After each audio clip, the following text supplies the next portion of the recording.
Yesterday, the United States of America was suddenly and deliberately attacked by naval and air forces of the Empire of Japan.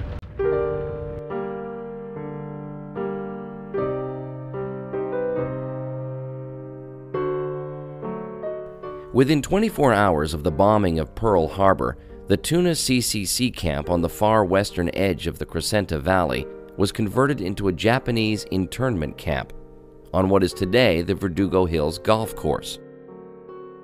A high barbed wire fence and guard towers were erected around the buildings. The Civilian Conservation Corps had constructed a number of camps in the area as part of FDR's New Deal, like the San Antonio camp on Beaudry behind the Oakmont Country Club.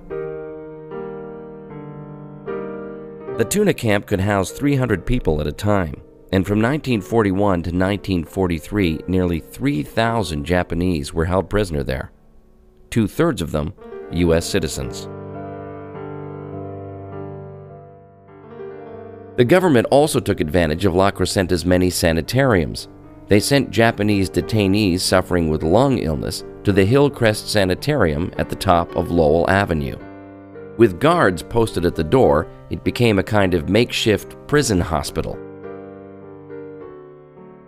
Fortunately, the commander in charge of the Tuna camp, M.H. Scott, was well aware of the injustice being done to those in his care. Scott did everything he could to treat the detainees with respect, fighting for their freedom whenever possible. Herbert Nicholson, a retired missionary to Japan, then living in Pasadena, also wanted to help the detainees in any way he could. At first, he became an interpreter, but he soon found himself entrusted with hundreds of safe deposit box keys. He then became a kind of deliveryman for the detainees and their families, driving all over the country, from one internment camp to another, delivering letters and other valuables. As he put it, everything from pillows to pianos, even the ashes of the departed. When the former detainees organized reunions, they would invite both Nicholson and Scott, grateful for their kindness throughout their long ordeal. But the Tuna camp was not the only connection the valley had to Japanese internment.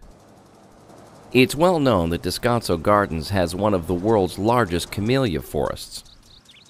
Perhaps what is less well known is that Manchester Bodie purchased the camellias from two Japanese nurserymen, Yoshimura and Uematsu, because the men were being shipped off to internment camps.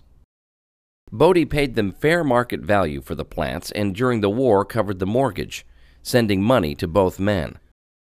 At the war's end, he returned operation to them. To this day, the San Gabriel Nursery is in the Yoshimura family.